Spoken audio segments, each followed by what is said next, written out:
Okay, we're 4 takes into this now. That one just got blown up by a phone call. So I'm going to just get this one off quickly. I've been watching a lot of Rockets basketball this year. And I think they've had a really fun season, a really underrated season, actually. People were talking about early in the season how they had like that 6-game win streak and this team was suddenly really good, even though they don't have a lot of talent on either end. They're like top 10 in both offense and defensive rating. That was kind of the big narrative at the beginning of the season. I think they've kind of settled into this good spot right in the middle of the Western Conference. And I think they will be in that play-in tier come, like May. And I think they're starting to move on from the stage of like seeing what they have in guys. This is something that I've noticed that a lot of rebuilding teams do. I think people have been following after the OKC strategy, where the first few years they just like tank it out to see what guys can actually do, and then they actually like start to put it together in year 3, adding some veterans and kind of just like moving the process along, collecting draft picks on the way. And I think Houston has kind of reached the critical mass of like talent to get over the hump, and they're kind of at that point now where they can actually start to win basketball games. So we know what they have in like Tari Eason and Jayshawn Tate and the big one Alperen Şengün. We know what they have with Fred VanVleet right now. We know what Amen Thompson's potential is. We know what Jabari Smith's potential is. I think the long-term outlook of this team for all those guys is really good.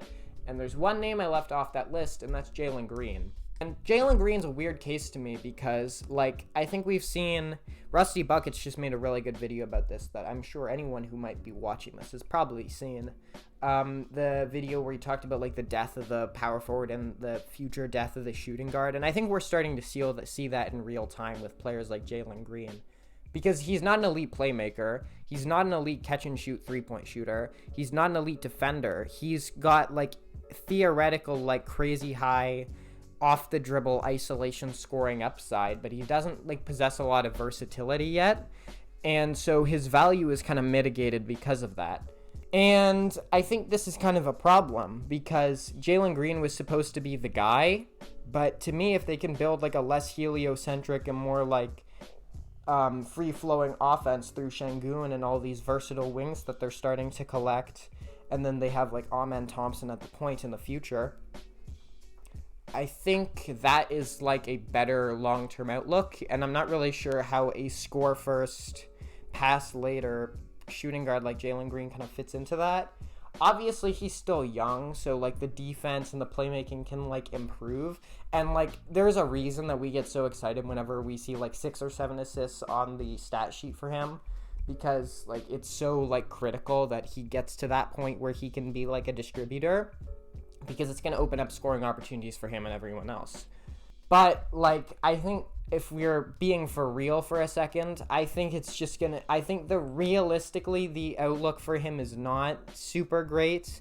I think he's got a lot of talent, but I just don't really know like how he can kind of like fit into this offense. Like if they're running it through Şengün, which is obviously the best option for them right now, Şengün is straight up the best offensive player on that team by far, then like how does he sort of contribute to that? Because he's not an elite pick and roll playmaker. He's not like great in he's not great in the catch and shoot. Like I would rather just run things through my playmaking center who can score from all 3 levels than give Jalen Green like an isolation every other possession to shoot 40% from the field for the season.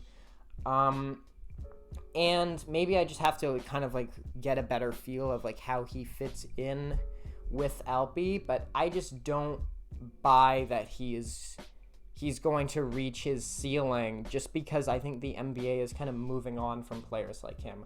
I think the only player who's sort of like an exception to this new shooting guard standard is Anthony Edwards. Anthony Edwards is like he's an animal on both ends, obviously. He's a great defensive player. He's a pit bull going downhill. He's super strong and super athletic. He can score from all 3 levels.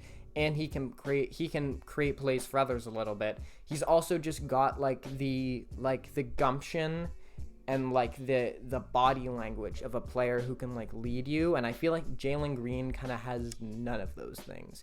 He's not an elite defensive player. He's not a great playmaker. He doesn't hit threes at a super high rate yet. So, like, what does he do that, like, gets you excited, you know?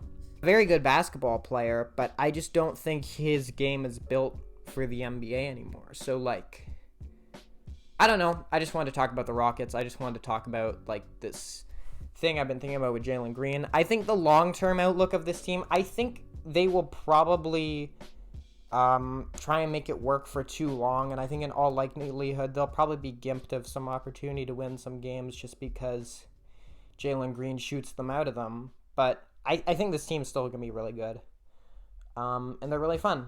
Also, like, having a good point guard, like, who would have thought that having a point guard that can actually distribute the ball and wasn't fucking Kevin Porter Jr.